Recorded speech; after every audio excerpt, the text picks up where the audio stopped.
ඔබ දන්නවා පසුගිය අප්‍රේල් මාසයේ 8 වෙනිදා ආණ්ඩුව පාර්ලිමේන්තුවට ඉදිරිපත් කරනු ලැබුවා කොළඹ වරාය නගරය කොමිසම් සභා පනත. ඒ පනත අපේ රටේ එතෙක් පවතින නීති අනපනත් විශාල ප්‍රමාණයක නිදහස් කර ලබන පනතක්. විශේෂයෙන්ම බදු පනත් ඇතුළු පනත් 7ක් මුළුමනින්ම එම බලපදේශයට බලනොපාන පරිදි නිදහස් කිරීම සඳහා එහි යෝජනා ඇතුළු කොට තිබෙනවා. ඒ වගේම එහි පනතේ තවත් අරමුණක් බවට පත් වී තිබෙනවා.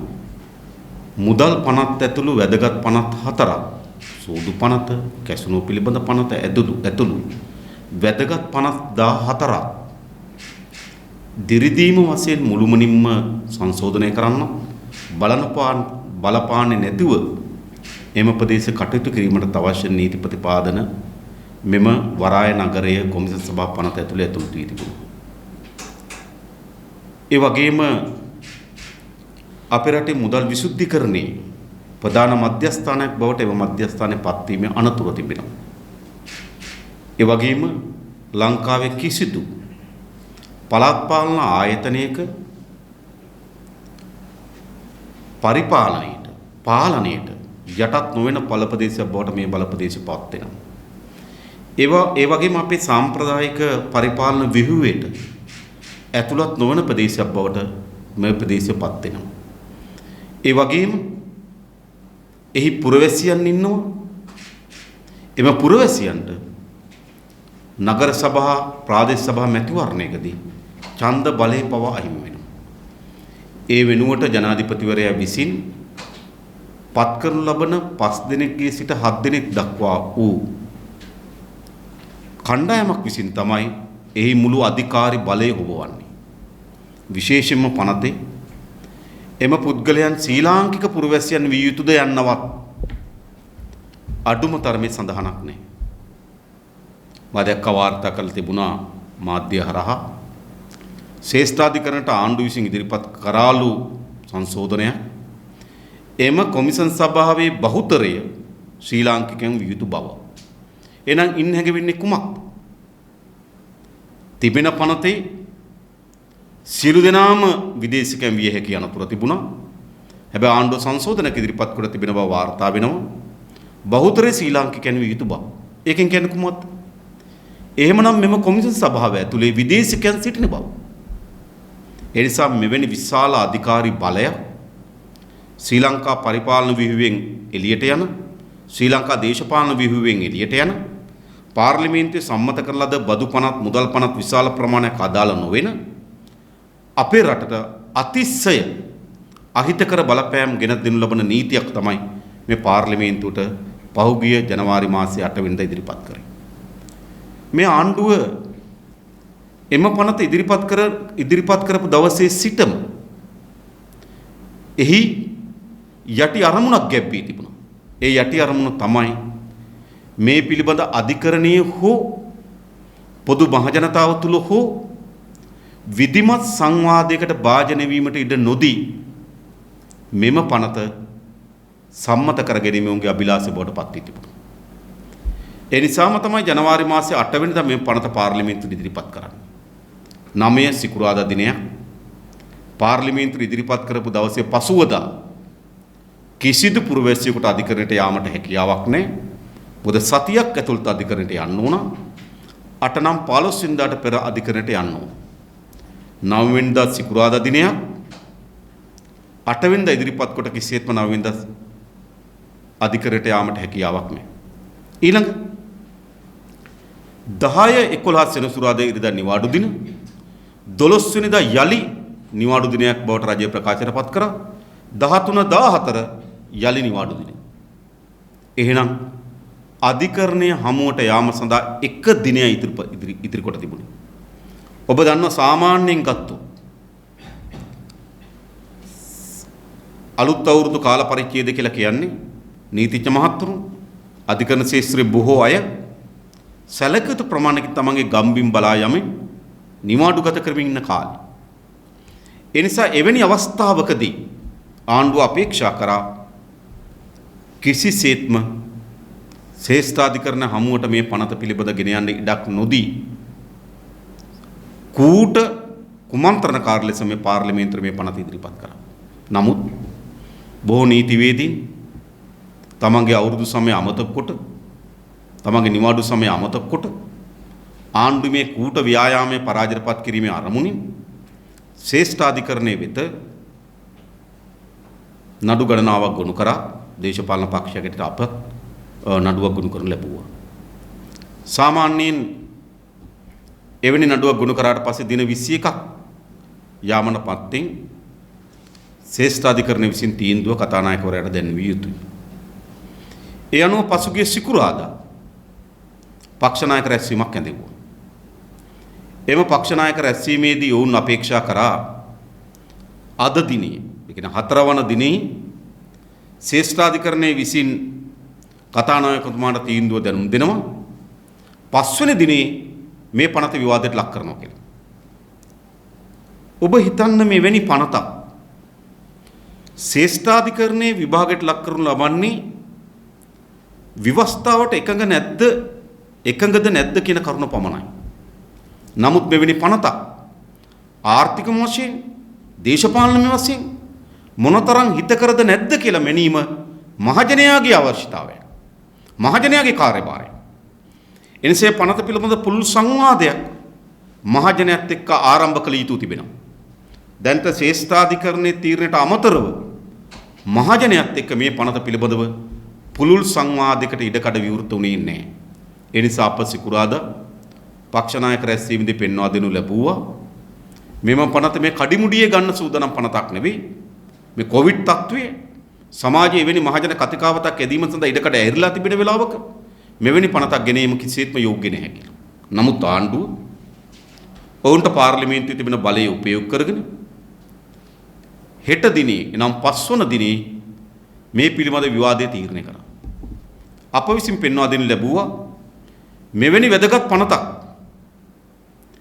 එක දිනයකදී විවාද කිරීම ප්‍රමාණවත් නැහැ. අවම වශයෙන් දින දෙකක්වත් ලබා දිය යුතු බව. ඒ නිසා බදාදා සහ බ්‍රහස්පතින්දා කියන දින දෙක මේ විවාදය සඳහා ලබා දිය යුතුයි කියන අදහස අපි විසින් ඉදිරිපත් කරා.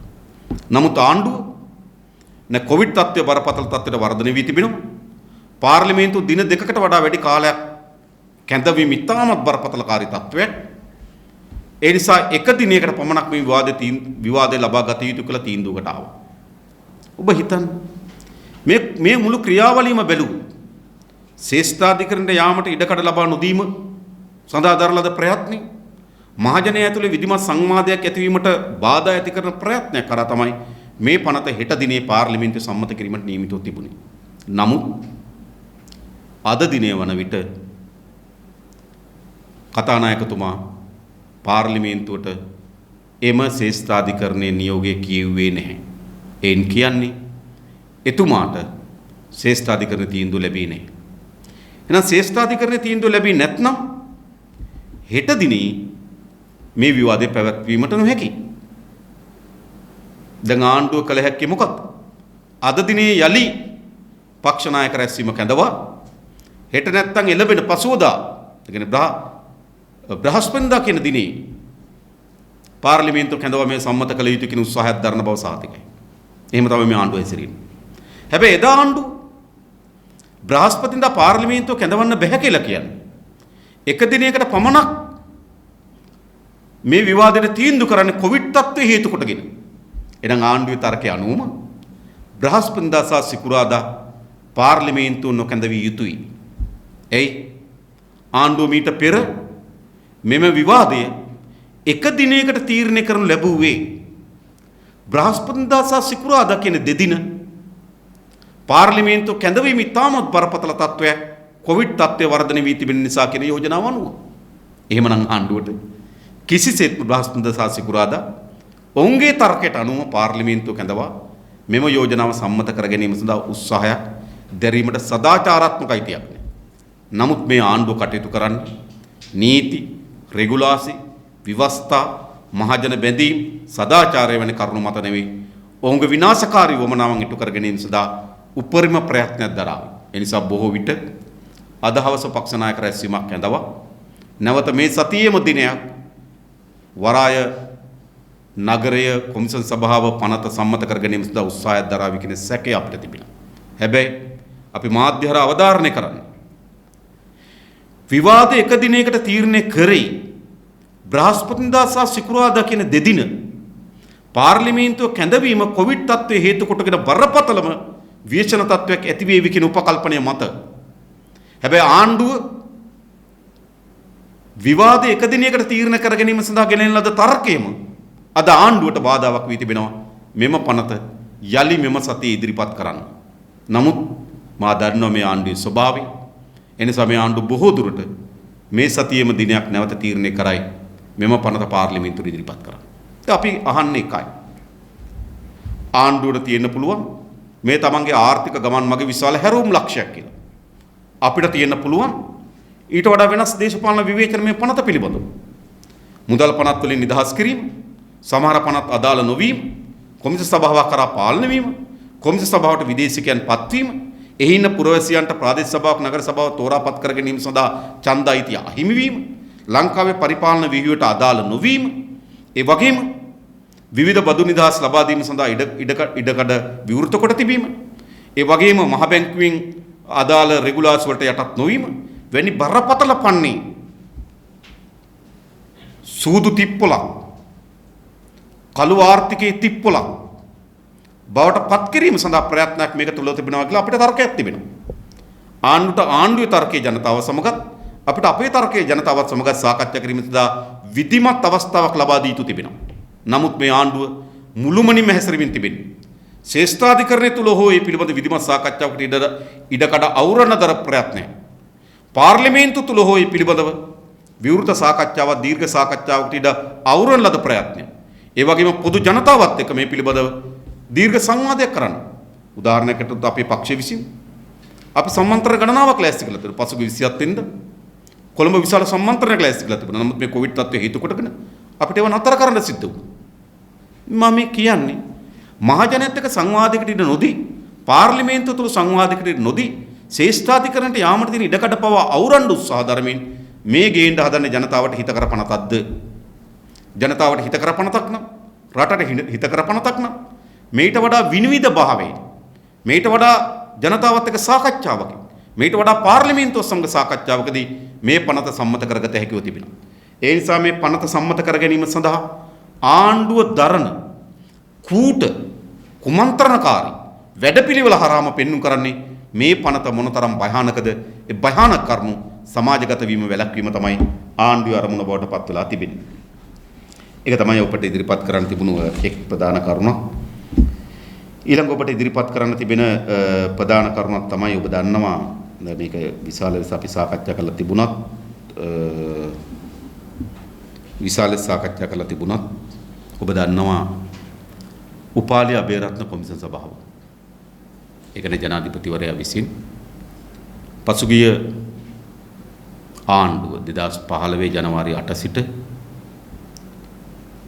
ඒ පාලනයේ පැවති කාල පරිච්ඡේදය තුල දේශපාලන පරිගැනීමට ලක් වූවන් පිළිබඳව විමර්ශනය කොට වාර්තාවක් ඉදිරිපත් කිරීම සඳහා උපාලි අබේරත්න කියන හිටපු ශ්‍රේෂ්ඨාධිකරණ මිනිසුරුවරයාගේ ප්‍රධානත්වයෙන් කොමිසම් සභාව පත් කරනු ලැබුවා. ඒ කොමිසම් සභාවේ තීරණ පිළිබඳ විශාල ආందోලනයකට තුඩු දී තිබුණා. එහි එම කොමිසම් සභාවේ ජනාධිපතිවරයාට බාර දුන්නාට පසුව ඒ කියන්නේ 2020 දෙසැම්බර් මාසයේ 8 වෙනිදා ජනාධිපතිවරයාට එම වාර්තාව ලබා දෙනවා. එම වාර්තාව ජනාධිපතිවරයාට ලබා දුන්නාට පසුව ජනාධිපතිවරයා විසින් දිනයක් නොමැති කැබිනට් පත්‍රිකාවක් ශ්‍රී ලංකා ජනාධිපති කැබිනට් මණ්ඩලයට ඉදිරිපත් කරනවා. මා දන්නා පරිදි මේ ඉදිරිපත් කරනු ලැබුවේ ඔහු දිනේ සටහන් කරලා තිබෙන අත්සන්කරණ 2021 ජනවාරි මාසේ 15 වෙනිදා. තොට 2021 ජනවාරි මාසේ 15 වෙනිදා මේ කැබිනට් පත්‍රිකාව ගෝඨාභය රාජපක්ෂ ජනාධිපතිවරයා විසින් කැබිනට් මණ්ඩලයට ඉදිරිපත් කරනවා. එහි එම නිර්දේශයන් ක්‍රියාත්මක කිරීම සඳහා කරුණු ඇතුළත් කොට තිබෙනවා. එහි වැදගත්ම නිර්දේශය තමයි මා ඇතුළු දේශපාලන නායකයන් ගණනාවක් පිළිබඳව ඔවුන්ගේ ක්‍රියාකලාපයේ පරීක්ෂාවට භාජනය කිරීම සඳහා විශේෂ ජනාධිපති කමිෂන් සභාවක් පිහිටවීම සඳහා ඔහු අනුමැති ඉල්ලා සිටිනවා. කියන්නේ මේකයි තියෙන්නේ. උපාලි අබේරත්න කොමිෂන් සභාව අංක 8 අයිතමේ නිර්දේශ ක්‍රියාත්මක කිරීම සඳහා පාර්ලිමේන්තුව විසින් විශේෂ ජනාධිපති කොමිෂන් සභාවක් පත් කර එමගින් පාර්ලිමේන්තුව විසින් නියම කරන වෙනස් සුදුසු ක්‍රියාමාර්ගයක් ගැනීම කියලා. එතන ඔබ දන්නවා මේ විශේෂ ජනාධිපති කමිෂන් සභාව කියලා කියන්නේ 1978 විශේෂ ජනාධිපති කමිෂන් සභාව පනත යටතේ පිහිටවන ලද විශේෂ ජනාධිපති කමිෂන් සභාව. ඒ ලංකාවේ මීට පෙර පිහිටවා තිබෙන්නේ සිරිමාව බණ්ඩාරනායක මැතිණිය ඇතුළු කීප දෙනෙක්ගේ පරීක්ෂා කිරීම සඳහා මෙම කොමිෂන් සභාව පිහිටවා තිබෙනවා. එම කොමිෂන් සභාවේ තීරණ අනුව තමයි සිරිමාව බණ්ඩාරනායක ඇතුළු තවත් කීප දෙනෙක්ගේ ප්‍රජා අයිතිය අහෝසි කරන්නේ. ඒ නිසා එම විශේෂ කොමිෂන් සභාවට වෙන කිසිදු බලයක් නැහැ. ඒකට තිබෙන්නේ එම පුද්ගලයන් ව්‍යවස්ථාව උල්ලංඝනය කරමින් කටයුතු කර ඇති බැවින් ඔවුන්ගේ ප්‍රජා අයිතිය අහෝසි කිරීම සඳහා පාර්ලිමේන්තුව නිර්දේශ කිරීම. ඔබට මතක ඇති මේ පිළිබඳව අපි දීර්ඝ ලෙස සාකච්ඡා පවත්වමින් රැස්වීම් පවත්වමින් කරුණු ඉදිරිපත් කරමින් මෙම විශේෂ ජනාධිපති කමිෂන් සභා පනත කොමිෂන් සභාව වාරා සිදු කරනු ලබන්නේ මා ඇතුළු දේශපාලකින් ගණනාවකගේ ප්‍රජා අයිතිය අහෝසි කිරීම සඳහා දරන ප්‍රයත්නයක් කියලා. හැබැයි ඒ කිසිවකට මේ ආණ්ඩුව අහුම්කන් නොදී පසුගිය අප්‍රේල් මාසයේ 29 වෙනිදා පසුගිය ජනවාරි මාසයේ 29 වෙනිදා ගරු ධම්මික ප්‍රියන්ත සමරකෝන් ජයවර්ධන මැතිතුමා ශ්‍රේෂ්ඨාධිකාරී විනිශ්චයකාර ගරු කේමා කුමුදුනි වික්‍රමසිංහ මැතිතුමිය ශ්‍රේෂ්ඨාධිකාරී විනිශ්චයකාර ගරු රත්නප්‍රිය ගුරුසිංහ මැතිතුමා අභියාචනාධිකාරී විනිශ්චයකාර මේ අයගෙන් සමන්විත මෙම විශේෂ ජනාධිපති කමිෂන් සභාව පිහිටවනවා. කවදද? ජනවාරි මාසයේ 29 වෙනිදා. එතකොට එම විශේෂ ජනාධිපති කමිෂන් සභාවේ කාර්යභාරය තමයි මා ඇතුළු කණ්ඩායමක් විසින් ව්‍යවස්ථාව උල්ලංඝනය කොට තිබෙනවාද කියලා පරීක්ෂා කොට අපේ ප්‍රජා අයිතිය අහෝසි කිරීම සඳහා පාර්ලිමේන්තුවට නිර්දේශ කිරීම. ඒක තමයි අරමුණ බවට පත්. ඊළඟ ජනාධිපතිවරයා කොහොමටත් මේ ගැසට් නිවේදන ගොඩක් වරද්දා ගන්නවා. එක්ක ආපහු කැඳවනවා, එක්ක සංශෝධනය කරනවා. ඒ අනුව මෙම ගැසට් නිවේදනයේ යලි මෙම ජනාධිපති කමිෂන් සභාව යලි 2021 පෙබරවාරි මාසයේ 15 වෙනිදා නැවත සංශෝධනයකට භාජනය කරනවා. මා ඒ සංශෝධන පත්‍රිකාවත් ඔබට ඉදිරිපත් කරන්නම්. ඒ කියන්නේ 29 වෙනිදා ඉදිරිපත් කරනවා. සතියකට පසුව නැවත ඒක සංශෝධනයට භාජනය කරනවා. නැවත ඔහු විසින් ඒක මාගාව තිබෙනවා. පහුගිය අප්‍රේල් මාසයේ 1 වෙනිදා නැවත සංශෝධනයකට භාජනය කරනවා. ඒ නිසා මෙම විශේෂ ජනාධිපති කමිෂන් සභාව ජනවාරි මාසයේ 29 වෙනිදා පිහිටවනවා. පෙබරවාරි මාසයේ 5 වෙනිදා සංශෝධනයකට භාජනය කරනවා.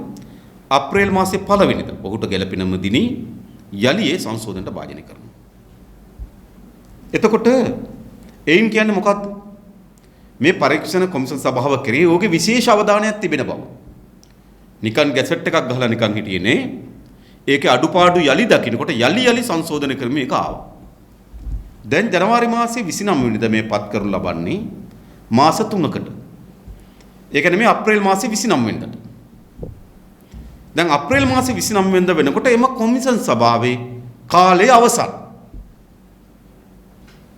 දැන් අපි දැනගන්න කැමති එම කොමිෂන් සභාව රැස් වුණාද? එම කොමිෂන් සභාව විසින් ජනාධිපතිවරයාට වාර්තාවක් ලබා දෙනු ලැබුවාද? එම කොමිෂන් සභාවට මාව කැඳවුවේ නැත්තේ ඇයි? කැඳවන්න ඕනේ.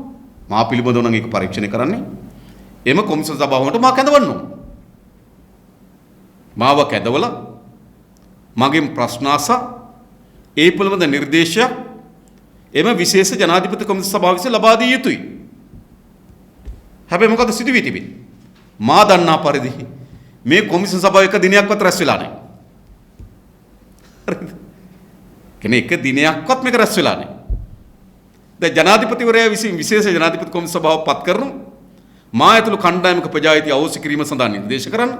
නම සිදු වී තිබෙන දේ තමයි මාස 3 ඉක්මවා එම කොමිසම සභාවේ කාලය අවසන් වී තිබෙනවා. එක දවසක් රැස් වී නැහැ. මා කැඳවා නැහැ. වාර්තාවක් හදා නැහැ. නිකන් ඔහුගේ සරත් වීරසේකර වගේමයි.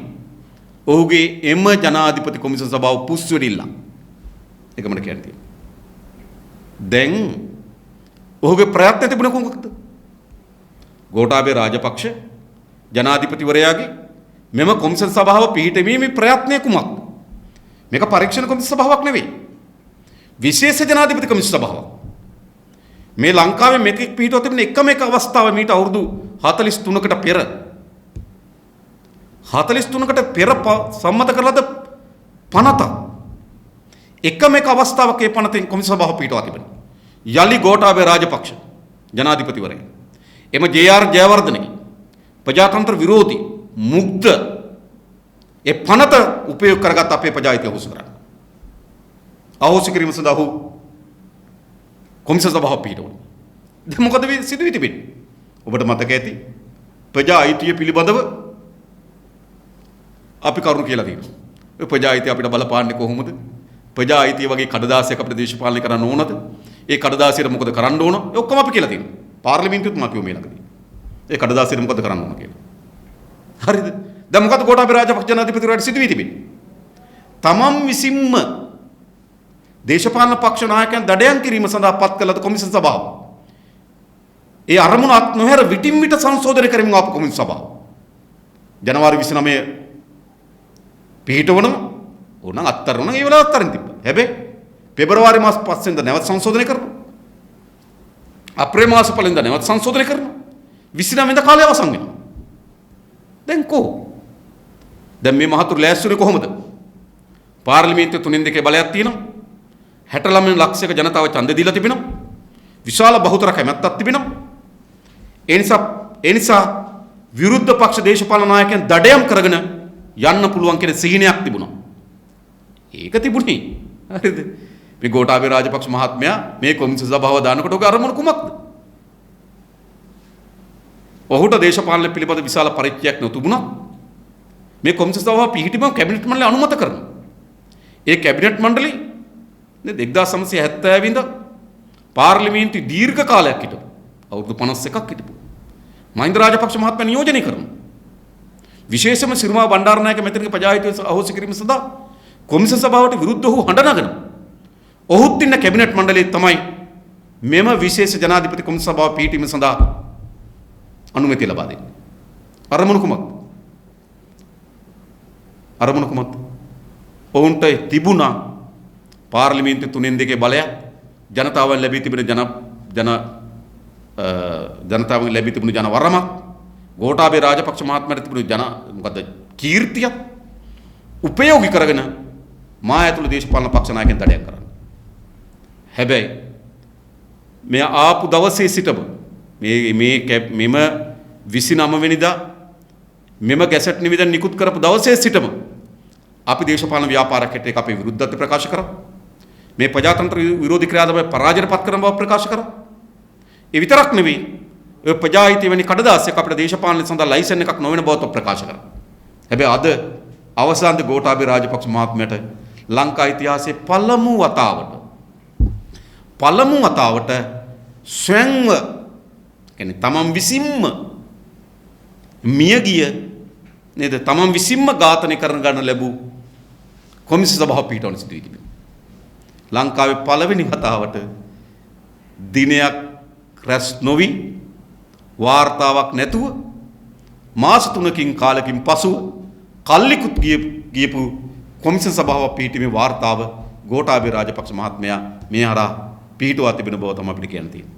ඒ නිසා අපි එදා මෙම කොමිසම සභාව පිහිටවන කොටත් අපි කිව්වා මේ ප්‍රජාතන්ත්‍ර විරෝධී ක්‍රියාදාමය පරාජයට පත් කරන බව මා හිතනවා. දැන් කොමිසම සභාව රැස් කරන්න නොහැකි වීමෙන් නේද? දින ඉක්මවා අවලංගු වීමෙන් පෙන්눔 කරමින් තිබෙන්නේ ඔවුන්ගේ ප්‍රජාතන්ත්‍ර විරෝධී මුග්ධ ක්‍රියාව පරාජයටපත් කරන්න හැකියාව ලැබුණ බව. ඒ නිසා මා නැවතත් ගෝඨාභය රාජපක්ෂ ජනාධිපතිවරයාට කියන්නේ ඔබගේ ඔළුවේ හැදෙන හැම සිතුවිල්ලක්ම මේ රටේ නීතිය වෙන්නේ නැහැ. ඔබගේ ඔළුවේ හැදෙන සෑම ප්‍රජාතන්ත්‍ර විරෝධී ක්‍රියාදාමයක්ම මේ රටේ ජනතාව අනුමත නොකරන බව තමයි මෙම කොමිෂන් සභාව ඔහි නේද මිය ගියපු කොමිෂන් සභාව බවට පත් වීමෙන් පෙන්වු කරලා තිබෙනවා. ඔව් ඊයේ වෙනකොට මේ පාස්කු කොමිසම සම්බන්ධයෙන් නීතිපතිවරයා විසින් අපරාධ චෝදනා ගොනු කරලා තිබ්බා හිටපු ආරක්ෂක ලේකම්වරයාටත් පොලිස්පතිවරයාට. මේ සම්බන්ධයෙන් ඔබතුමාලා මොනවද? මම හිතන්නේ පාස්කු කොමිෂන් සභා වාර්තාවේ එක පැත්තක් පිළිබඳව. ඒ කියන්නේ එම ප්‍රහාරය වළක්වා ගැනීමට අසමත් වීම පිළිබඳව පාර්ශවයට චෝදනා ගොනු කළ යුතුයි කියා එම වාර්තාවේ සඳහන් වී තිබෙනවා. එතන හිටපු ජනාධිපති මෛත්‍රීපාල සිරිසේන මහත්මයා, ආරක්ෂක ලේකම්වරයා, පොලිස්පතිවරයා, අපරාධ පරීක්ෂණ දෙපාර්තමේන්තුව සහ තවත් පරීක්ෂණ ආයතන ගණනාවක නිලධාරීන් නම් කරලා තිබෙනවා. ඉතින් ආණ්ඩුව එම අපරාධයේ වළක්වා ගැනීම අසමත් වීමේ පාර්ශ්වයට වගකීම් යුත්තන්ට නඩු ගොනු කළ යුතුයි. ඔවුන් අධිකරණ හමුවට පැමිණිය යුතුයි. හැබැයි දැන් සමාජයේ ආందోලනයට තුඩු දීලා තියෙන එක නෙවෙයි. මෙම ප්‍රහාරය සිදු කරන අයගේ අරමුණ කුමක්ද? ඔවුන් සමග යම් දේශපාලන සබඳතාවයන් තිබුණාද? ඒ පිළිබඳ කොමිෂන් සභාවේ අවධානය ප්‍රමාණවත්ද? ඒ පිළිබඳ තාමත් නොවිසඳුණු ගැටලු ගණනාවක් තිබෙනවා. ඒ ගැටලු විසඳාගන්නේ කෙසේද? ඒ නිසා අර කාදිනි උන්වහන්සේගේ වචන වලින් කියනවා නම් මෙම ප්‍රහාරයේ මහමොල කරුවන් කවුද? මා හිතන්නේ තාමත් ආණ්ඩුව ඒ පිළිබඳ කරුණු ඉදිරිපත් කළා නැහැ. දැන් ආණ්ඩුව හදන්නේ මහමොල කරුවෙක් අල්ලන්න නෙවෙයි මහමොල කරුවෙක් තෝරන්න. මොකද දැන් 100 ගණනක් අත්අඩංගු ඉන්නවා. ඒ 100 ගණනෙන් එක්කෙනෙක් තෝරන්න හදනවා. මෙයා තමයි මහමොල කරුව කියන්නේ. ඒ නිසා මට මතකයි පෞගේදා සරත් විරසේකර ප්‍රහාරය සිදු වී දින 2-3ක් ඇතුළත අත්අඩංගුවට ගනු ලැබූ නෞෆ මෞලවි මෙහි මහමොල කරුවා කියලා තේරුවා. මම දන්නේ අර අවුරුදු කුමාරයා තෝරනවා වගේ. එහෙම නැත්නම් නේ හොඳම විකට ඇඳුම් තරගයේදී හොඳම විකට ඇඳුම් ඉන්න කෙනා තෝරනවා වගේ. දැන් මහමොල කරු තෝරන එක තමයි ආණ්ඩුවේ ප්‍රයත්න බවට පත් වී තිබෙන්නේ. හැබැයි කාදිනි උන්වහන්සේ ඇතුළු මේ රටේ පොදු ජනතාවගේ අපේක්ෂාව බවට පත් වී තිබෙන්නේ මේ ප්‍රහාරයේ පිටුපස හිටපු මහමොල කරුවන් කවුද කියන එක. මා හිතන්නේ කොමිසම සභාවේදී ඒ පිළිබඳ අවධානය යොමු වෙලා නැහැ. ඒත් එක්කම දැන් මේ පහුගිය දවස්වල මේ සම්බන්ධ රිෂාඩ් බදුදේ නැමැතිවරයා අත්අඩංගුවට ගත්තා. නමුත් දැන් මුස්ලිම් සංවිධානය විසින් සිදු කරපු උද්ඝෝෂණයේදී ඔවුන් කියනවා මේක කාදිනල්තුමා සන්තෝෂ කරන්න රජය කටයුතු කරනවා කියලා. මේ සම්බන්ධයෙන් ඔබතුමා දේශපාලන එකක් තමයි මේ පිළිබඳ කවුරු හෝ කෙනෙක් පිළිබඳව තොරතුරු තිබෙනවා නම් ඒ තොරතුරු මත පරීක්ෂණ කිරීමේ අයිතිය අපරාධ පරීක්ෂණ දෙපාර්තමේන්තුවට තිබෙනවා. ඔහු ජනාධිපතිවරයෙක් වීම හෝ ඔහු ආරක්ෂක ලේකම්වරයෙක් වීම හෝ ඔහු අමාත්‍යවරයෙක් වීම මත එම පරීක්ෂණ බාධා නොවිය යුතුයි. හැබැයි සමාජය ඇතුලේ පැන නගින සාධාරණ කුකුසක් මතුවලා තිබෙනවා. ඒ සාධාරණ කුකුසක් දීර්ඝ කාලයකට පසු මොහු අත්අඩංගුවට ගනු ලැබුවේ ඇයි? ඒ සඳහා තිබුණු තොරතුරු සහ සාධක කවරේද? ඒ වගේම 20 වෙනි සංශෝධනයේදී රිෂාඩ් බදුද්දීන් අමාත්‍යවරයාගේ පක්ෂයේ ඔහු හැර ඉතුරු മന്ത്രിවරු සියලු දෙනා 20 වෙනි සංශෝධන පක්ෂයේ ඡන්දෙ ගත්තා. ඒ ඡන්දෙ ගනු ලැබුවේ රිෂාඩ් බදුද්දීන් අමාත්‍යවරයා සහ ආණ්ඩුවේ පාර්ශ්වයන් අතර ඇති වූ යම් එකඟතාවයක් මතද? මොකද රිෂාඩ්ගේ පක්ෂයේ ඉන්න සියලු දෙනා 20 වෙනි සංශෝධනට පක්ෂව ඡන්දෙ දෙනවා. රිෂාඩ් විරුද්ධ වෙනවා. හරිනම් දේශපාලනේ මොකද වෙන්න ඕනද? රිෂාඩ් පක්ෂෙන් එළියට යන්න ඕන. ඇයි? රිෂාඩ් තමයි එන පොදු පක්ෂ තීන්දුවට එරෙහිව කටයුතු කරලා තිබෙන්නේ. පක්ෂ අනිත් മന്ത്രിවරු ගාවට යනවා. හැබැයි එහෙම වෙලා නැහැ. හකීම් മന്ത്രിවරයෙක් තියෙනවා. හකීම් മന്ത്രിවරයා විරුද්ධව ඡන්දෙ දෙනවා. ඔහු නායකයා හැටියට. හැබැයි ඔහුගේ පක්ෂ മന്ത്രിවරු පක්ෂය ඡන්දෙ දෙනවා. ඔබට මතක ඇති මේ හකීම් മന്ത്രിවරයාට මේ කොවිඩ් ආසාදන වුණාට පසුව ඔහුගේ පළමු පෙළ ආශ්‍රිතයන් එවුවා. පළමු පෙළ ආශ්‍රිතයන් කවුද? 20 වෙනි සංශෝධන පක්ෂ ඡන්ද දීපු മന്ത്രിවරු. එන සෞමතර විරසකයක් නැහැ. පළමු පෙළ ආශ්‍රිතය ඉන්නෝ. නෑ එකකින් පෙන්නුම් කරන්නේ මොකද මෙතන යම් ඩීල් එකක් යටි ගනුදෙනු තිබෙන බව තමයි මේ පෙන්වු කරන්නේ. ඉතින් අපි දන්නේ නැහැ. එම යටි ගනුදෙනු පිළිබඳ ඇතිවෙච්ච විරෝධී ප්‍රතිඵලයක් ලෙස මොහු අත්අඩංගුවට ගත්තාද? යම් සාක්ෂි තොරතුරු මත මොහු අත්අඩංගුවට ගත්තාද? මම හිතන්නේ ඒ පිළිබඳ පැහැදිලි කිරීම ආණ්ඩුවේ වගකීමක්. ඒ නිසා දැන් යම් ප්‍රමාණික කුකුසක් සමාජයේ නිර්මාණය වී තිබෙනවා ඒ පිළිබඳව. ආයතනදාරින් විතරක් නෙමෙයි වෙනරජයක් කියලා සෝමාදීන දේශපාලකයෝ කාවෝ නීතිඥයෝ අපිට තින්නේ පොතන් කිරීමයි ආයතනදාරින් ප්‍රමාණ ඒක දේශපාලකයෝ ප්‍රමාණ කරනවා. ඒ කියන්නේ දැන් විශේෂම ඔබ අහන එක ඇත්ත. ඒ කියන්නේ සමහර ඒට වගකීතු දේශපාලකයන්ගේ නම්වත් මෙම කොමිසම සභාවේ නැහැ. මොකද මූලික වගකීම් ජනාධිපතිවරයා තමයි ආරක්ෂක අමාත්‍යවරයා හැටියට. හැබැයි රාජ්‍යයක ක්‍රියාවලිය පිළිබඳව ආණ්ඩුවටම සාමූහික වගකීමක් තිබෙනවා. ඒ නිසා ඒ ප්‍රහාරය පිළිබඳව ජනාධිපතිවරයා හිටපු ජනාධිපතිවරයා ඍජු වගකීමක් තිබෙන අතර ඒ ආණ්ඩුවට සාමූහික වගකීමක් තිබෙනවා. ඒ නිසා කොමිසම සභාවේ හිටපු ජනාධිපතිවරයා වෙන කිසිවෙකුගේ නම් සඳහන් වී නැහැ. ඒක පළවෙනි ගැටලුව පෙළනගන්න. දෙවෙනි ගැටලුව බහ ප්‍රශ්නේ තමයි රාජ්‍ය නිලධාරීන් පිළිබඳ කටයුතු කරන අතර හැබැයි කොමිසම සභාවේ නිශ්චිතව සඳහන් කොට තිබෙන හිටපු ජනාධිපතිවරයා පිළිබඳ ක්‍රියාමාර්ගයක් නොගන්නා බව තමයි පෙන්වුම් කරන්නේ. ඉතින් ඒවා සමහර විට හිටපු ජනාධිපතිවරයාත් ඔහුගේ පක්ෂයත් දැන් මේ ආණ්ඩුවේ ප්‍රධාන කොටස්කරු සමහර විට ආණ්ඩුවත් එක්ක යම් විරසකයක් ඇති වෙන වෙලාවක අර හිටපු ජනාධිපතිවරයා ශ්‍රී ලංකා නිදහස් පක්ෂ නායකයා හැටියට ඔහුව මෙහෙවීමේ තෝන්ලනුව බවට පත් කරගන්න ඉඩ තිබෙනවා මෙම් කොමිසම සභාව වාර්තාව. ඒ නිසා මේ හැම එකකින් පෙන්වුම් කරන්නේ සත්භාවයෙන් මේට වගකීතුවට දඬුවම් ලබා දීම නෙවෙයි. තමන්ගේ දේශපාලන න්‍යාය පත්‍රයේ උච්චාවචන වෙන ආකාරයට තමයි වරද කරුවන් අධිකරණයට පමුණුවන්නේ. ඒක තමයි ඔබ කියු පරිදිම පෙන්වුම් කරමින් තිබෙන්නේ. ආවේ තමයි දැන් ඒක ජනාධිපතිවරයාව නම් කරලා තියෙනවා. නමුත් කැබිනට් මණ්ඩලය සහ ඊට ආණ්ඩුව කිසිම කෙනෙක් නම් කරන්නේ. එතකොට ඔවුන් කියන්නේ දැන් මේකට වගකීම් ප්‍රධාන වශයෙන් වික්‍රමසිංහන් දිනනවා කැබිනට් එකවලු ඉන්නවා. ඒ කවුරුත් නම් කරලා ඇත්තටම මේ කොමිසම සභාවට ඒ නම් කරන්නේ ඒක තමයි ඇත්තටම දැන් මා කිව්වේ එකයි ජනාධිපතිවරයා අග්‍රාමාත්‍යවරයා ඇතුළු ආණ්ඩුවට සාමූහික වගකීමක් තිබෙනවා.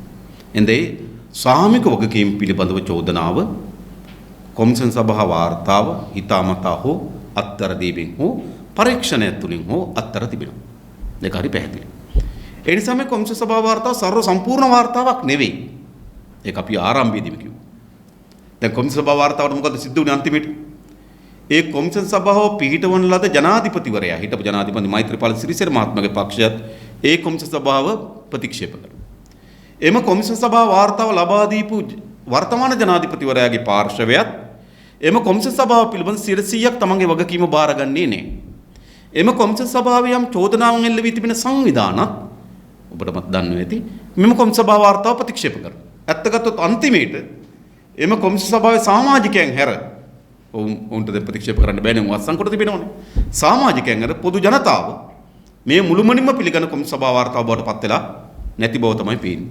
ඒ නිසා සැකයේ සහිත තැන් කුකුසක් තිබෙන තැන් අපැහැදිලි තැන් විශාල ප්‍රමාණයක් ඒ කොමිසම සභාව වාර්තාව තුල අඩංගු වී තිබෙනවා. ඒ නිසා ඔබ කියන කරුණත් එවැනි අපැහැදිලි සැකයේ සහිත තැනක් බවට පත් ඒ කරුණක් බවට පත් වී තිබෙනවා. ඒ කියන්නේ කොමිසම සභාවේ හිටපු අය ඇවිල්ලා මානසිකයට හරියට උන්ගේ අතින් මේ සම්බන්ධ යම් කිසි දෙයකින් මේක තියෙනවා දැන් මේ කොමිසම සභාව වාර්තාවට සාමාන්‍ය සාක්ෂි දුන්නා. අවුරුද්දක් මේ සම්බන්ධයෙන් පරීක්ෂණ කරනවා. නමුත් කිසිම දෙයක් උනේ නැහැ කියලා තමයි අහන්නේ. ඔව් ඇත්තට කොමිසම සභාවේ සමාජිකයන්ට ඒ පිළිබඳව බැඳීමක් තිබෙනවා සමාජයට ඉදිරිපත් කරන්න. නමුත් අපේ රටේ එහෙම සංස්කෘතියක් නැහැ. ඔවුන්ගේ කාර්යභාරය වාර්තාව ලබා දුන්නාට පසු අවසන්. එතනින් පසුව ඔවුන්ට ඒ පිළිබඳ පෙනී හිටීමක් හෝ ලංකාවේ සිදු වෙන්නේ. ඇත්තට මම කැමතියි ඒ කොමිසම සභාව වාර්තාවට චෝදනාවක් එල්ලුනහම ඒ කොමිසම සභාවේ සමාජිකයන් ඇවිල්ලා ඒ පිළිබඳව පැහැදිලි කරනවා. මා ගොඩාක් කැමති උපාලි අබේරත්න ඇවිල්ලා ඔහුගේ වාර්තාව ගැන පැහැදිලි කරනවා. ඒකයි. අර දේශපාලන පළකිනින් පිළිපද. ඒකට නේද? ඒකට ඔබට ගොඩාක් දේවල් අපිටත් දැනගන්න තියෙනවා නේ. ඉතින් මම හිතන්නේ අපේ රටේ එවැනි සම්ප්‍රදායක් නැහැ. අපේ රටේ තියෙන සම්ප්‍රදාය තමයි කොමිසම් සභාව කියන එකම අවසන් වෙනවා ජනාධිපතිවරයාට වාර්තාව බාර දුන්නාම. එතන සිට කොමිසම් සභාවක් නැහැ දැන්. උන් දැන් කොමිසම් සභාව හිටපු සමාජිකයින්. ඒ නිසා සම්ප්‍රදායක් නැහැ. හැබැයි එවැනි විධිමත් සම්ප්‍රදායක් හැදෙනවා හොඳයි. මොකද ඒ කොමසාරිස්වරුන් ඒ වාර්තාවට වග කියන්න ඕන. ඒ කොමසාරිස්වරුන්ගේ මැදිහත් වීමක් නැතුව හතර වටින් ඒකට ගහනකොට කොමසාරිස්වරුන්ට වගකීමක් තිබෙනවා. ඒ පිළිබඳ යම් අදහසක් ඉදිරිපත් කරා. මම හිතන්නේ එවැනි සම්ප්‍රදායක් හැදෙනවා ගොඩාක් කැමති. විශේෂයෙන්ම මම ගොඩාක් කැමති පාලි අබේරත්න මැතිතුමා, හිටපු චන්ද්‍රපනාන්දු මැතිතුමා අර දේශපාලන ගැනීම පිළිබඳව ඒ කොමිස් සභාවේ සමාජිකයන් තිදෙන ඇවිල්ලා යා නඩු ඉවත් කර ගැනීම පිළිබඳව පැමිණිලිකරුවන්ට නඩු දාන්න කීප පිළිබඳව නඩු ආපු විනිසුරුවන්ට නඩු දාන්න දීලා තියෙන එක ගැන යම් පැහැදිලි කිරීමක් කරන ඇත්තට හොඳයි. එවැනි සම්ප්‍රදායක් අපේ රටේ හැදෙනවා නම් එවැනි සම්ප්‍රදායක් අපේ රටේ නැහැ තාම. නැත්නම් ජනාධිපති කොමිසම සභාවට සුදුවලි කියන ගණේට යනවා. ගොඩක් එහෙමයි. ඔබ හිතන කොච්චර ජනාධිපති කොමිස් සභා පිටුවා තිබෙනවද අපේ රටේ? මෛත්‍රීපාල සිරිසේන ජනාධිපතිතුමා කොමිස් සභා 3ක් පිටෙව්වා. එකක් බරපතල වංචා පිළිබඳව කොමිස් සභාව, දෙක ඔහුගේ ආණ්ඩුවේ වංචා දූෂණ පිළිබඳ කොමිස් සභාව, තුන පාස්කු කොමිස් සභාව. දැන් අර බරපතල වංචා පිළිබඳ කොමිස් සභාව ඔබට මතක ඇති දවස්වල BMIC එක්ක ඔබලත් මාධ්‍ය නේද විශාල රැස් වෙමින් එක වාර්තා කරා. හැබැයි වාර්තාව හමස් පෙට්ටියට ගිහින් තිබෙනවා. වර්තමාන ආණ්ඩුවේ විශාල ප්‍රබලීන් ගණනාවක් එම කොමිස් සභා වාර්තාවේ චූදිතයෙන් බවට පත් වෙනවා. හිටපු කතානායකවරයා වර්තමාන කතානායකවරයාත් එම කොමිස් සභා වාර්තාවන චූදිතයි. හැබැයි ඒවා සල්ලි නාස්ති කරන ඒ මොහොතේ මාධ්‍ය සංදර්ශනය බවට පත් වෙන ඒ කොමිස් සභා කාලේ වෙලිතලාවෙන් යටපත් වෙන කොමිස් සභා 1994 පිහිටෙව්වා 88 89 ඝාතනයන් පිළිබඳ සොයා බැලීමේ කොමිස් සභා වාර්තාව. ඒකේ සමහර දේශපාලකයන්ගේ නම් සඳහන් වී තිබුණා. සමහර පොලිස් නිලධාරීන්ගේ නම් සඳහන් වී තිබුණා. හැබැයි ඒ වාර්තාව ක්‍රියාත්මක වුණේ නැහැ චන්ද්‍රිකා පිහිටුව. ඒ නිසා අවස්ථා ගණනාවකදී මෙවැනි පරීක්ෂණ කොමිස් සභා පිහිටුවා තිබුණා. ඒ පිළිබඳ වාර්තාවන් නිකන් හමස් පෙට්ටියට යන හුදු මාධ්‍ය සංදර්ශන බවට පත් වෙන හුදු ඒ මොහොතේ පැන නගින ප්‍රශ්නේ මග ඇර යන්න. ඒකත් හොඳ උපක්‍රමයක් නේ. ඒකට ජනතාව ප්‍රශ්න කරපුවා නෑ කොමිස් සභාව පිහිටවලා තියෙනවා. කමිටු දානවා වගේ. කමිටුවට වඩා ටිකක් ප්‍රබලයි මේක. ඒ නිසා මග හැරීම සඳහා දරන ප්‍රයත්න තමයි මේක ඇතුළේ තිබෙන්නේ.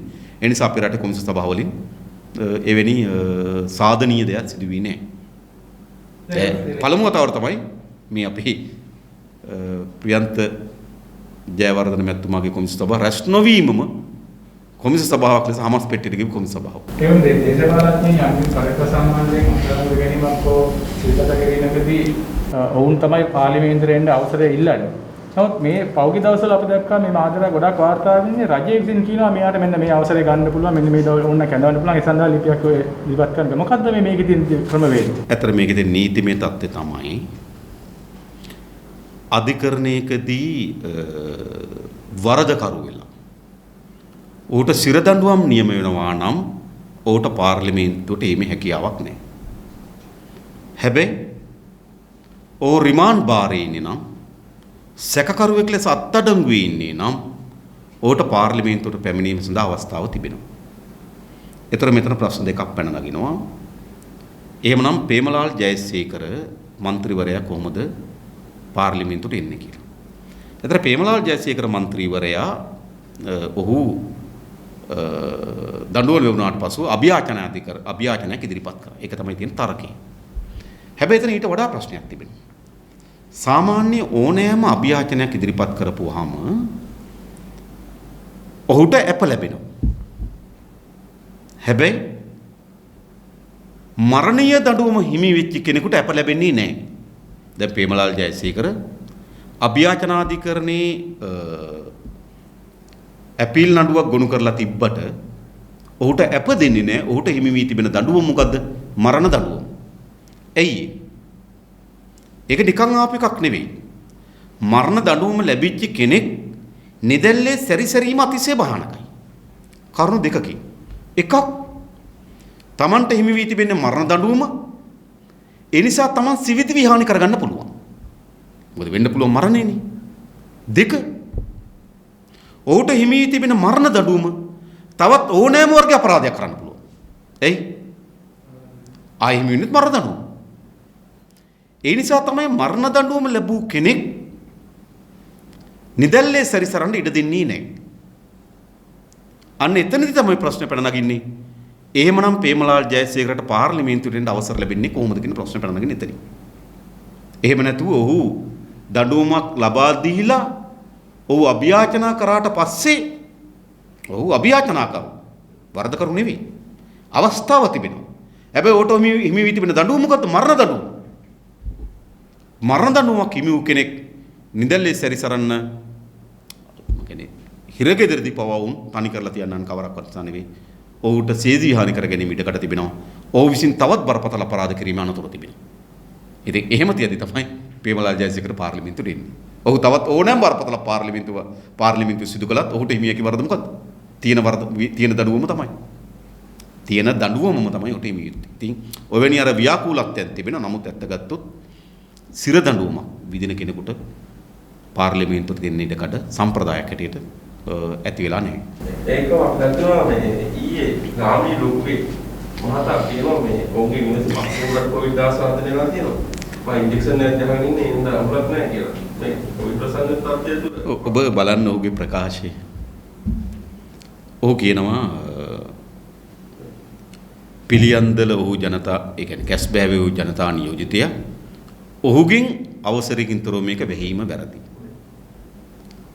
අප කියන්නේ කොවිඩ් පිළිබඳ තීන්දුව తీරන ගන්නේ දේශපාලනාධිකාරියෙන් නොවේ. තීන්දුව తీරන ගත යුතු වන්නේ මහජන සෞඛ්‍ය ඒ සෞඛ්‍ය ශාස්ත්‍ර විසින් තමයි තීන්දුව ගත යුත්තේ. ඊළඟ ඔහු කියනවා ඔහුගේ නිවසේද කණ්ඩායමකට කොවිඩ් වැළඳී ඇති බව. ඒතර එහෙත් ඔහු නිදැල්ලේ සැරිසරනවා. දෙවෙනි කරුණ. තුන්වෙනි කරුණ ඔහු කියනවා ඔහු ඉන්ජෙක්ෂන් එක ගහගෙන තියෙන බව. හැබැයි කැස්බෑව ආසනේ පුරවැසියන් කී දෙනෙක් ගහගෙන ඉන්නවද? මම හිතන්නේ 11ක්. ඉතාමත් කුඩා ප්‍රමාණයක් තමයි කැස්බෑව ආසනේ ඉන්ජෙක්ෂන් එක දීලා වැක්සින් එක ලබා දීලා ඇත්තේ. තුන්වෙනි කරුණ. හතරවෙනි කරුණ ඔහු කියනවා ඊයේ කියන්නේ හෙට අනිද්දා මම දෙවෙනියෙන් නැතද ගන්නවා. මොකක්ද මේක කියන්නේ? මේක කියන්නේ ඒගොල්ලෝ වරප්‍රසාදිත කණ්ඩායම. ඒගොල්ලන්ගේ ජීවිතය ආරක්ෂා කරගෙන රටේ ඕනෑම පුරවැසියෙකුගේ ජීවිතය අවධානය හෙලන්න පුළුවන් මානසිකත්වකින් කටයුතු කරන කණ්ඩායම් බව තමයි ලොකුගේ අමාත්‍යවරයාගේ ප්‍රකාශය තුළ පෙන්වුම් කරන්නේ. දැන් මේ තව ප්‍රශ්නයක් තමයි මේ රසායනික පොහොර සම්බන්ධයෙන් දැන් මේ කාබනික පොහොර වලට යනවා රසායනික පොහොර ඒ කියන්නේ මොකක්ද පාඩුවක් වුණත් අපි ඒ සම්බන්ධයෙන් ගොවියන්ට වන්දි කියනවා. දැන් මොකක්ද වෙලා තියෙන්නේ? ඔබට මතකද දන්නේ මම කිව්වා මේ ගෝඨාභය රාජපක්ෂ මහත්මයාගේ දැක්ම මේ නැහැ දුරින් එහා නැහැ කියලා. කියන්නේ අපිට දුරක් තියෙනවනේ අපිට දුරක් පේනවා කියලා කියන්නේ සාමාන්‍යයෙන් ගොඩාක් දුර පේනවා කියන හොඳයි නේ. හැබැයි ඔහුට මේ නැහැ දුරින් එහා පේන්නේ. ඔහු මීට අවුරුදු 1කමාරකට පෙර ජනාධිපතිවරණ වේදිකාවේ මොකද්ද කිව්වේ? ජනාධිපතිවරණ වේදිකාවේ කිව්වේ පෝර සහනාධාරය නේද? මුළුමනින්ම ලබා දෙන බව. ඒ කියන්නේ පොහොර නිකන් දෙනවා කියලා ඔහු කිව්වා. දැන් අවුරුදු 1කමාරකට පසුව කියනවා මම අපේ රටේ ජනතාවගේ ජීවිත වසවිස වලින් කවන්න දෙන්නේ නැහැ මම පොහොර තානම් කරනවා කියනවා. එහෙනම් පළමු කොටම ඔහු මැතිවරණ වේදිකාවේදී කියන ලද ප්‍රකාශය ඡන්ද ලබා ගැනීම සඳහා කරන ලද පමණක් ප්‍රකාශ බහු කියන්න ඕන රටට. ජනාධිපතිවරුන්ට මේ විහිළු සපයන්න බෑ. හැබැයි අපි එතත් ජනාධිපතිවරණ වේදිකාවේ කිව්ව මොකද්ද? මේ පොහොර සහනාධාර සතේකීමත් අපි වැඩි කරන්නේ නැහැ කියලා. ඒ විතරක් නෙවෙයි කාබනික වගාව සඳහා ප්‍රයත්න දැරීම තමයි අපේ ප්‍රමුඛතම අරමුණ කිව්වා. ඡන්ද අඩු වෙනවා ඒවට. හරිද? හැබැයි ඒක තමයි රටක නායකයන්ගේ වගකීම. එහෙනම් ගෝඨාභය රාජපක්ෂ ජනාධිපතිට දැන් පිළිගන්න ඕන. ඔහු පොහොර නොමිල දෙනවා කිව්වේ මොකක් නෙවෙයිද? ඡන්ද ලබා ගැනීම වෙනුවෙන්. ඒ ව්‍යාජය ඔහු නියලුණා කියලා කියනවා. ඊළඟ දැන් කාබනික වගාවට ඇවිල්ලා තිබෙනවා. ඉතින් හොඳයි. ඒ විතරක් නෙවෙයි ඔහු කියනවා මොකද කාබනික වගාව කරන ඒක රසායනික පොහොර සහ රසායනික යෙදවුම් මුළුමනින්ම ඉවත් කරන ලද පළමු රට බවට. ලේසි නෑ. අපේ රටපත් කරලා අපි සුබ පතනවා. හැබැයි වගේම මම කියනවා ඔහු විසින් පහුගිය කාලේ ගනු ලැබූ තීන්දුව ගොඩාක් රිවර්ස් කරා.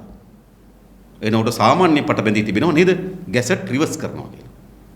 එන මේ තීන්දුව රිවර්ස් නොකරයි කියලා මම බලාපොරොත්තු වෙනවා. බලමු අපි. ඒ වගේම මෙවැනි බරපතල තීන්දුවකට යනකොට හරිද? එහි ඇතිවිය හැකි අනිටු විපාක පිළිබඳව ගැඹුරු අධ්‍යයනයක් තියෙනවා. මා ජනාධිපතිවරයාට අභියෝග කරනවා පුළුවන් නම් මෙවැනි බරපතල තීන්දුවක් ගැනීම හරහා කුෂ්කර්ම තේස්ත්‍රයට ඇතිවිය හැකි ප්‍රතිවිපාක පිළිබඳව ඔහු සතුව තිබෙන වාර්තාව කුමක්ද? ඒ ප්‍රතිවිපාක වැළැක්වීම සඳහා ඔහු ගනු ලබන ක්‍රියාමාර්ග කවරේද? ඒක වුණා. ඔය එකම ක්‍රියාමාර්ගය මොකක්ද? නේ අපි අස්වැන්න අඩු වුණාම අඩු වෙන අස්වැන්න සල්ලි දෙනවා. හරිද? මම කියන්න. එහෙම සල්ලි දෙනවනම් එම යෙදුම් අඩු කිරීම හරහා අපේ රටේ අස්වැන්න 50%කට වඩා අඩු වෙනවා. හරිද? සාමාන්‍ය අක්කර 2.5ක කුඹුරකින් වීපුසල් 300ක් පමණ එනවා. මේක ඉතා විශාල ප්‍රමාණයකින් අඩු වෙනවා. එඳ අක්කර 2.5ක් තියෙන ගොවියෙකුට අඩුම තරමේ අස්වැන්න අඩුවීමේ ගණනය ලක්ෂ 1.5ක්වත් වෙනවා. ඉතින් එහෙම සල්ලි බියකම ෆැක්ටරි තියෙනවා ගහලා බෙදනවා අපිට කමක් නැහැ. ඒ නිසා තීන්දුව හොඳයි. ඇතිවිය හැකි ප්‍රතිවිපාක පිළිබඳ හොඳ අධ්‍යයනයක් තියෙන්න ඕන. ඒ ප්‍රතිවිපාක මැඩ පැවැත්වීම සඳහා ක්‍රියාමාර්ග තියෙන්න ඕන. එසේ නැත්නම් මෙයක් අර ජනප්‍රියවාදී නේද ගව ඝාතනය ඔය වගේ තීන්දුව ආවේ. ඒ වගේ ජනප්‍රියවාදී මේ වෙලාව මගහැර ගැනීම සඳහා දරන තීන්දුවක් විතරයි. ඒ නිසා මම ප්‍රාර්ථනා කරනවා ගෝඨාභය රාජපක්ෂ මහත්මයා මෙම තීන්දුව රිවර්ස් නොකරයි කියලා. මොකද ආරංචි විදියට පොර නැවුදේකුත් ආපහු හැරෙවුවා කියලා කතාවක් තියෙනවා. මම දන්නේ නැහැ ඒක ඇත්තද කියලා. මම දැක්ක වාර්තා කරලා තිබුණා. පොර නැවුදේකුත් ආපහු හැරෙවුවා කියලා. හොඳයි. බලගිමු. ඒක මහින්දවරත් මොන්නේ කියනවා මේ මෙහෙම වුණොත් අපි දැන් පිට අස්සන්නරුනහම ආනයනය කරනවා. එතකොට ඒ ගන්න එතකොට ඒ සම්බන්ධයෙන් යම්කිසි වගකීමක් ඔබ දැක්කනම් ජනාධිපතිවරයාගේ Facebook කඩවීමේ තීන්දුව ගැනීමේදී සටහනක් තිබුණා. ඒ සටහනේ ඔහු කියනවා මේ ඩොලර් මිලියන 300ක 400ක මුදල් ප්‍රමාණයක් මේ රසායනික ද්‍රව්‍ය ආනයනය කිරීමෙන් වැය වෙනවා. ඒතකොට යම් අදහසක් තියෙන මේ ඩොලර් මිලියන 300 400 මේ වෙලාවේ තියා ගැනීමත් මේකේ අරමුණක්ද කියන සැකේ තියෙනවා. හරි. ඊට පස්සේ මම දැක්ක මහින්දානන්ද අලුත්ගමගේ මහත්මයා කියනවා නේ අස්වැන්න අඩු වෙනවා නම් අපි රටේ ආහාරිකයක් ඇති වෙන්න ඉඩ දෙන්නේ නැහැ. ඒවා ආනයනය කරනවා. එහෙනම් ආනයන කරන්න පොහොර ගේනවට වඩා වැඩි මුදලක් යනවා. 1. 2 ඔබ කියන තර්කයම තමයි. එතන අපි දෙන්න හදන්නේ ජනතාවට වසවිස වලින් තොර ආහාර වේලක් නම්. හරිද? ඒක මේ ලංකාවේ පොහොර ගහලා හදන එක තමයි වසවිස. ඉන්දියාවේ හරි බුරුමේ හරි නේද? පොහොර ගහලා හදන එක වසවිස නෙවෙයිද? ඒ නිසා එතන පැටලිලි සහගත එකක් තියෙනවා. ඒ නිසා මම හිතනවා නිසි තක්ෂීරුවකින් ගන්න ලැබු තීන්දුවක් නොවන බව මේක. ඒ නිසා මා ප්‍රාර්ථනා කරනවා රිවර්ස් නොවේවා කියලා. හැබැයි බලාගෙන ඉමු අපි ඔක්කොම. මොකද වෙන්නේ කියලා. මේ කොයිටස්සේ ආපහු රාජ්‍යමන්ත්‍රීවරුත් පත් කරනවා. ඇත්තටම ඔබ දන්නේ නැහැ. ඒ කියන්නේ දැන් අපේ රටේ ඒක තමයි. ඒ කියන්නේ අමාත්‍ය දැන් ඔබ දන්නවා ජයරාජ් ප්‍රනාන්දුපුල්ලේ අමාත්‍යතුමිය කොවිඩ් පිළිබඳව රාජ්‍ය අමාත්‍යවරයෙක්. ඒතකොට ඇයට කොවිඩ් වැළැක්වීම සඳහා තිබෙන ආයතන මොනවද?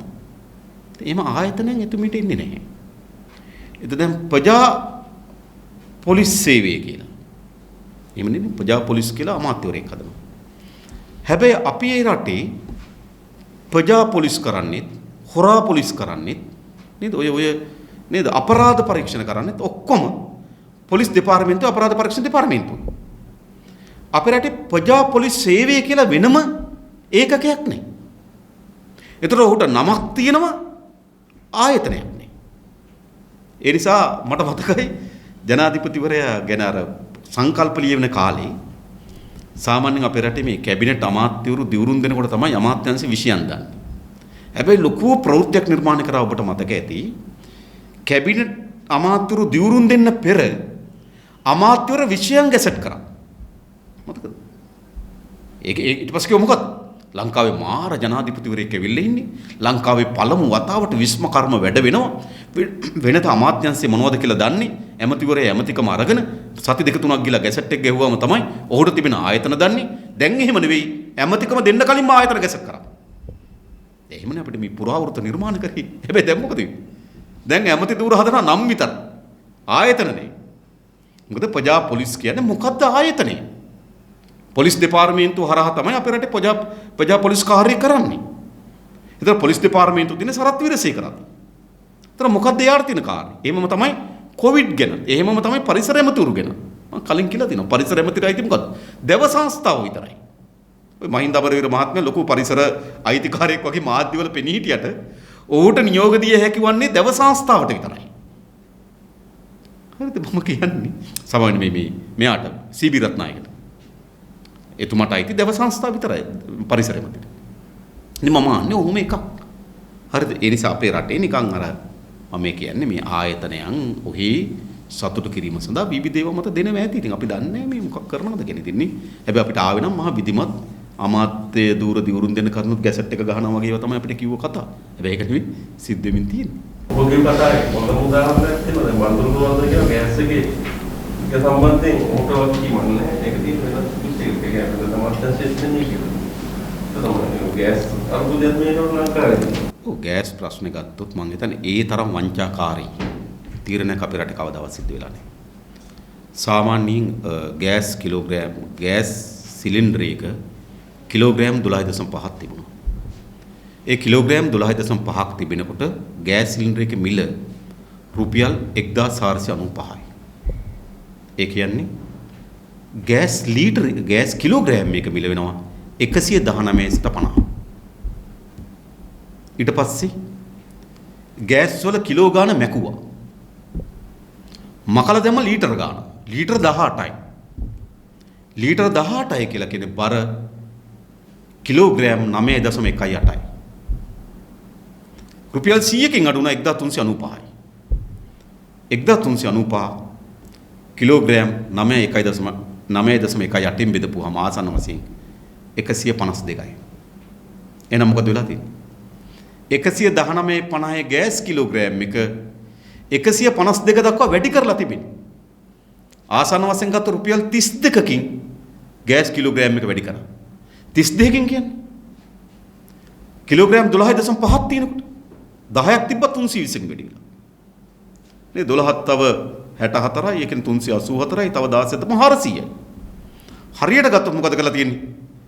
ගෑස් සිලින්ඩරේ බර අඩු කිරීම හරහා සිදු වී තිබෙන දේ තමයි කිලෝග්‍රෑම් 12.5ක් තියෙන ගෑස් සිලින්ඩරේ බර රුපියල් 400කින් වැඩි කරලා තියෙනවා. ලංකාවේ මම දැකලා නැහැ මෙහෙම ආන්න.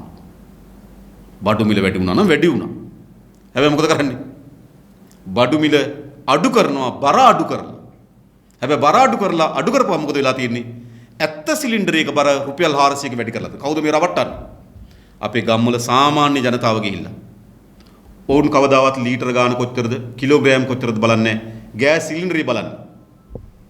ගෑස් සිලි ඔබ ගිහිල්ලා ගත්තොත් කවුරුවත් කවදාවත් මං හිතන්නේ මේ සංවාදේ වෙනකන් ගෑස් සිලින්ඩර් එකේ ලීටර කීයක් තියෙනවද? ගෑස් සිලින්ඩර් එකේ බර කීයද කියලා දන්නේ නැහැ. ගෑස් සිලින්ඩරයක් ඉල්ලනවා. හැබැයි දැනුත් කියලා ගෑස් සිලින්ඩරයක් ඉල්ලනවා. ඉල්ලන මොකද වෙලා තියෙන්නේ? බර අඩු කරලා, මිල වැඩි කරලා. මේ වගේ ප්‍රයෝගයක යෙදෙන ආණ්ඩුවක් මේක. අන්තිමට වට උත්තර දෙන්න ඕන කවුද වෙළඳාමතුවරයා? ඔහුනේ සියල්ල දත් වගේ සියල්ල වගකීම් බාර අරගෙන හැම දෙයක් පිළිබඳ ප්‍රකාශ දෙන නේද? සීනි මිල වැඩි වුණත්, පොල් මිල වැඩි වුණත් විවිධ උත්තර දෙන ඇමතිවරයා. හැබැයි මෙවැනි සටකපට ජනතාව රවට්ටපු රැවටිලිකාරී ක්‍රියාදාමයක් බන්දුලු ගුණවර්ධන අමාත්‍යවරයා මඟ හරිනවා. ඒ නිසා මේ තරම් රැවටිල්ලට භාජනය කරන ජනතාව කවුරු කියලා හිතනවා මම නැවත කියන්නේ. මේ ආණ්ඩුවට මේ ජනතාවගේ බුද්ධිය ගැන තියෙන තක්සේරු මේ තියෙන්නේ. ඔවුන් දන්නවා ජනතාව ගැන. ඒ නිසා ජනතාව කඩේට ගිහිල්ලා ඉන්න ගෑස් සිලින්ඩරය 12.5 ගෑස් සිලින්ඩරයක් කියලා ඉල්ලන්නේ නැහැ. නැත්නම් ලීටර් 25 ගෑස් සිලින්ඩරයක් කියලා ඉල්ලන්නේ නැහැ. ඔවුන් ඉල්ලන්නේ ගෑස් සිලින්ඩරය. මොකද කරේ? ගෑස් ප්‍රමාණය අඩු කරලා සිලින්ඩරය ඉවුවා. ඉතින් එවැනි තීන්දුවලි මේ ආණ්ඩුව මොන වර්ගයේ අමන ආණ්ඩුවක්ද කියලා තීරණය ගන්න පුළුවන්. මොකද අවසාන සම්පූර්ණ ප්‍රශ්නයක් හැටියට රටේ මේ වසංගතත්වයේ සම්බන්ධයෙන් ජනතාව දෙන්න දින පණිවිඩය මොකක්ද උදාහරණයකට දැන් මේ වෙනකොට රටේ ප්‍රකාශන නිකුත් කිරීමට කීප වරක් මේ ඉන්නවා නමුත් කාර්යයක් වෙන්නේ නැහැ. ඒ වගේම දැන් ඔය මේ එන්නත් සම්බන්ධයෙන් තියෙන ප්‍රශ්න කියලා කියනවා. ඒ වගේම ඔක්සිජන් ප්‍රශ්නයක් කියලා තියෙනවා. ඒ වගේම මොන කට්ටල තිබ්බත් පුහුණු නැති සේවිකාවන් ඉන්නවා කියලා ප්‍රශ්නයක් තියෙනවා. මේ අතරේ ජනතාව දැන් ගෙවල් වලට වෙලා ඉන්නවා. ජනතාව විශ්වවිද්‍යාල වලට ගෙනියන්නේ නැහැ මොකද කියලා කියන එක. ඇත්ත විශාල ඛේදවාචක තත්වයකට පත් වෙමින් තිබෙනවා. අපි සියලු දෙනා ප්‍රාර්ථනා කරන්න ඕන අපේ මව්බිමත් අපේ ජීවත් වෙන පුරවැසියනුත් එවැනි ඛේදවාචකයක් දක්වා නොයා යුතුයි. ඉන්දියාව වගේ මුහුණ දෙන ඛේදවාචකයකට අපේ රටපත් නොවිය යුතුයි. හැබැයි මෙහිවීමේදී මා හිතනවා ආණ්ඩුවටත් සෞඛ්‍ය කාර්ය මණ්ඩලයටත් තමයි ඒ ප්‍රධාන වගකීම පැවරෙන්නේ. හැබැයි අද ගත්තාම ඔබ කිව් පරිදිම විශාල ගැටලු ගණනාවක් නිර්මාණය වෙලා තිබෙනවා. මම ගැටලු ගොඩක් කියන්නේ නැහැ. ඔබට මතකද දන්නේ ජනාධිපතිවරයා ගම සමග පිළිසඳර සාකච්ඡාවකට ගියා අර ප්‍රධාන ගමක මීමුරි. එහිදී ජනාධිපතිවරයාගේ පුරවැසියෙක් කිව්වා අපේ ප්‍රදේශයේ කොවිඩ් වසංගතය ආවොත් අපිට පරීක්ෂණය කර ගැනීම සඳහා PCR යන්ත්‍රයක් නැහැ. ඒ නිසා අපිට PCR යන්ත්‍රයක් ලබා දෙන්න කියලා කිව්වා. ඒක තමයි මේ පුරවැසියට කොවිඩ් වසංගතය ගැන තිබුණු දැක්ම. හිතනවා මේක අවසන් වෙලා නැහැ. විවිධ ලෝකේ ප්‍රවෘත්ති මාධ්‍ය නාලිකා හරහා එනවා. නිසා අපේ රටත් නැවත අනතුරකටපත් විය හැකි. ඔහු සෙනගමන්ද තෙරපි මේක කියන්නේ. මතක ඇති. කියන මොකද්ද අපිට PCR යන්ත්‍රයක් ලබා දෙන්න කියලා. ජනාධිපතිවරයා කියන මොකද්ද?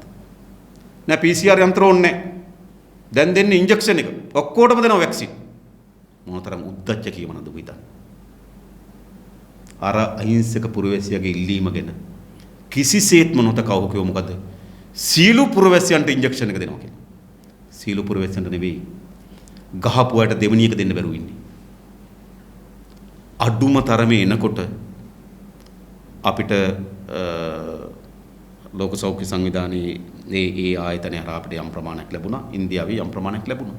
ආසන්න වශයෙන් ගත්තොත් ලක්ෂ 12ක් වගේ ලැබුණා. අපි දැනගන්න ඕන. අපිට ඉන්දියාවෙන් නැවත ලැබීමේ අනතුරක් තියෙනවා නම් ලෝක සෞඛ්‍ය සංවිධානයේ ව්‍යාපෘති හරහා ලැබෙන තියෙන ඉඩකඩ අඩුයි නම් මේ 12 අපි 6 ගහන්න ඕන. හැබැයි ඒක ගහගෙන ගියා. හරිද? දැන් මේ දෙවෙනි එන්නත මට මතකයි පවිත්‍ර දේවිය. හොඳට මතක තියාගන්න.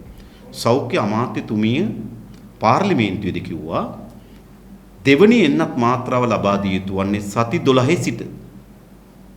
සති 12 පිරනකෝ අප්‍රේල් මාසේ 19 වෙනිදා පළමු කණ්ඩායමට. අප්‍රේල් මාසේ 19 වෙනිදා ජුනි 2 දක්වා තමයි. මොකද අර සමහර අය 19 වෙනිදා ගහපු 19 සති දෙක පිරෙනවා. අනිත් අය 20 සති දෙක පිරෙනවා. අනිත් එක 21 සති දෙක පිරෙනවා. සති 12 පිරෙනවා. ඒතර ඕන් කිව්වේ සති 12 පිරෙනවා. අර ගහපු කාල පරිච්ඡේද අනුව අප්‍රේල් මාසේ 19 සිට ජුනි මාසේ 2 වෙනිදා දක්වා මේ සති දෙක කාල පරිච්ඡේද පිරෙනවා. ඒ හැම දිනාටම අදාළ කාල පරිච්ඡේදදී අපි එන්නත ලබා දෙනවා. අද මොකද කියන්නේ? අද කියන්නේ සති 12 එහෙම එකක් නේ. එහෙම නේ කොන වෙලාවක පුළුවන්. මොන වගකීම් විරහිත කටයුත්තක්ද? හරිද? ඒ නිසා මම මේ කියන්නේ මේ ආණ්ඩුව උඩඟු උද්දච්ච ආණ්ඩුව. අපි මේ ප්‍රශ්නේ ආපු වෙලාවම කිව්වා මේක දේශපාලන ප්‍රශ්නයක් නෙවෙයි. අපි ප්‍රකාශ කරන්නේ මොකද්ද? මේ වසංගතයේ ස්වභාවිකයි. හැබැයි ඛේදවාචක ස්වභාවික වෙන්නේ නෙවෙයි. වසංගතයේ ස්වභාවිකයි. ඒක වළක්වන්න බැරි වෙන්නේ. හැබැයි ඛේදවාචක ස්වභාවික වෙන්නේ නැහැ. ඛේදවාචක ඇති වෙන්න කොලා ඇති කරන්න පුළුවන්. අතපසුවීම විසින් ඛේදවාචක හිතාමතම ඛේදවාචක නිර්මාණය කරන්න පුළුවන්. එහෙනම් අදත් අපේ රටේ වසංගතයේ ස්වභාවිකයි. ඛේදවාචක ස්වභාවික නැහැ. කොහොමද? මම දන්නවා දැන් සංසන්දනය කරන්නේ කොහොමද? 13 දිනක් මිය ගිහපුවම අදහස් ගන්නක් ඉන්දියාවේ. මම එක පුරවැසියෙක් කරේ අපේ රටේ පුරවැසියෙක්. ඒ දරුවගේ තාත්තා කෙනෙක් වෙන්න පුළුවන්. දරුවගේ අම්මා කෙනෙක් වෙන්න පුළුවන්. ගෙදර රැකබලාගත්තු කෙනා වෙන්න පුළුවන්. තමන්ගේ එකම දරුවා වෙන්න පුළුවන්. ඕනම කෙනෙක් පුරවැසියෙක්. අපිට සංසන්දනය කරන්න පුළුවන් නේ දහස් ගණන් මැරෙනකොට අපි 13යි කියලා. අපි 15යි කියලා. අපි තාම 18 ආවේ නැත්නම් 600 ගණන් කියලා. වැරදි. මම ගණන් එවැනි මානසිකත්වෙ මේගොල්ලෝ කටයුතු කරන්නේ. ඒ නිසා සෑම ශේස්ත්‍රයක මේ ප්‍රශ්නේ දැන් සැලකිත ප්‍රමාණකින් අර්බුදයකට පත් කරන් තියෙනවා. අපි ජනතාවගෙන් ඉල්ලා හිටින එකයි. අපි ආරම්භයේදී කිව්වා මේකේ වාහකයා මිනිස්සුරුර. සමහර ලෙඩ රෝගවල වාහකයෝ එක්ක මදුරුව, එක්ක මැස්ස, එක්ක කොඳුරුව. හැබැයි මේකේ වාහකයා කවුද? මිනිස්සුරුර. මිනිස්සුරුර විසින් තමයි මේ වෛරසය තව මිනිස්සුරුවක් ගාවට ගෙනියන්නේ. ඒ නිසා පුරවැසියන් විසින් දැන් කළ යුතු වන්නේ තමන්ගේ සංචරණ සීමාවන් පවත්වා ගැනීම. ඒ නිසා මම සෑම පුරවැසියෙක්ම ඉල්ලා හිටින්නේ. දැන් ඉන්ජෙක්ෂන් එක එනකන් PCR එක එනකන් ලෙඩේ හැදුනම ගෙදරින් අරන් යනකන් PCR report එනකන් බලාගෙන ඉඳලා වැඩක් නැහැ. මොකද ඒවා දැන් වැටිලා කඩා වැටලා තියෙනවා. දැන් පුරවැසියන්ට හැමදෙනාමගම සංචරණ සීමාවන් වලට යන්න. ඒක තමයි අපිට මේ රටේ පුරවැසියන් ඉල්ලා හිටින්නේ. මොකද මේ ඛේදවාචකය වසංගතයේ ස්වභාවිකයි. ඛේදවාචකය ස්වභාවික නෙවෙයි. අධ්‍යක්ෂකමත් තියෙන ප්‍රශ්නේ මම මේ දැන් කියන්නේ දැන් මේ කොවිඩ් ඇදිච්ච පවුලක කාන්තාවකට ඉඳලා ඉනවා. දැන් මේ කාන්තාව ගාමන්ට් එක වැඩ කරලා තියෙනවා. දැන් ගෙදරදලා ඉන්නවා. නමුත් හිටියට මෙයාගේ ස්වාමිපුරුෂයා ත්‍රිවිල්ලා කෙලවන්නේ. මොවුන්ගේ ජීවිකාව ගෙනියන්න ඕනේ. මේ ජීවිකාව ගෙනියන වෙලෙන් අරගොල්ලන් ගියත් දෙන නමුත් මෙයා ත්‍රිවිල් කරන් එළියට යනවා. ගියාම මෙතන මේ සංචාරන සිද්ධ වෙනවා. කී දිනකට තව යන්න පුළුවන්ද? ඔව් ඇත්ත. ඒ කියන්නේ මේක දැන් ඒ ප්‍රශ්නේ මතුවෙමින් තිබෙන්නේ. ඒ කියන්නේ සමහර අය ගෙදරම ඉන්නවා. මා දැක්ක මාධ්‍යත් වාර්තාවලම ගාල්ලේ දිස්ත්‍රික්ක 104ක්ද කොහෙද? මා දැක්ක කැස්බෑව අර වෛද්‍යතුමිය කිව් පරිදි ඒ ප්‍රදේශෙත් යම් සංඛ්‍යාවක් තාම ගෙවල් වල ඉන්නවා ගෙනියන්න බැරි වෙලා තියෙනවා කියලා එතුමිය ප්‍රකාශ කරලා තිබුණා. එතකොට ගෙදර ඉන්නවා කියන්නේ මොකද්ද? අපි දන්නවා මේ ලොකු මන්දිරවල නෙවෙයි මේ අය ඉන්නේ. කාමර දෙකක් තුනක් තියෙන ගෙදරක සාමාන්‍යයෙන් ගොත එක වැසිකිළියයි අහම්බෙන් තමයි වැසිකිළි දෙකක් තියෙන්නේ. දරුවෝ එකට ඉන්නේ. ඒ නිසා එතනම මේක පැතිරීම ඉඩ කඩ තියෙනවා. ඒ වගේම ඔබ කිව් පරිදි සමහරට ආදාය මාර්ගය ඇයිරිනවා. ඒ නිසා ඒගොල්ලන්ට කුසගින්නේ මිය යනවද වෛරසෙන් මිය යනවද කියලා තීන්දුව ගන්න වෙනවා. ඒ වෛරසෙන් මිය යන්නේ ප්‍රමාද වෙලා නිසා කුසගින්නේ ඉක්මනින් එන නිසා මොකද කරන්නේ? තීවිල් රතේ අර එළියට යනවා. එහෙම නැත්නම් එළවලු ටිකක් විකුණන්න පාරට යනවා. එහෙම නැත්නම් එළවලු කුටු රියලා එළවලු ටිකක් ගෙනල්ලා පොළට ගෙනියනවා. මෙහෙම තත්ත්වයක් නිර්මාණය වෙයි තිබෙනවා. ඒ නිසා ඔබ කියපු එක ඇත්ත. මේක දැන් එක සීමාවකට එමින් තියෙන. මම නැවතත් ආණ්ඩුවට අපිට ආණ්ඩුවත් එක්ක තියෙන දේශපාලන ගනුදෙනු ඒවා අපි වෙනම බේරගමු. හැබැයි නැවත ආණ්ඩුවට අපි කියන්නේ මේ තමන්ගේ දේශපාලන බලපොරේ සූදුවක් බවට පත් කරගන්නේ නැතුව ආණ්ඩුවෙන් ඉල්ලා හිටින් දැන්වත් සෞඛ්‍ය අංශ දෙන නිර්දේශයන් පිළිබඳ සැලකිල්ලක් කොට තමන්ගේ දේශපාලන ජයග්‍රහණ පිළිබඳව කල්පනා නොකොට මේකට මැදිහත් වෙන කෙනෙක් ඉල්ලීම තමයි අපිට ආණ්ඩුවට කරන්න තියෙන්නේ.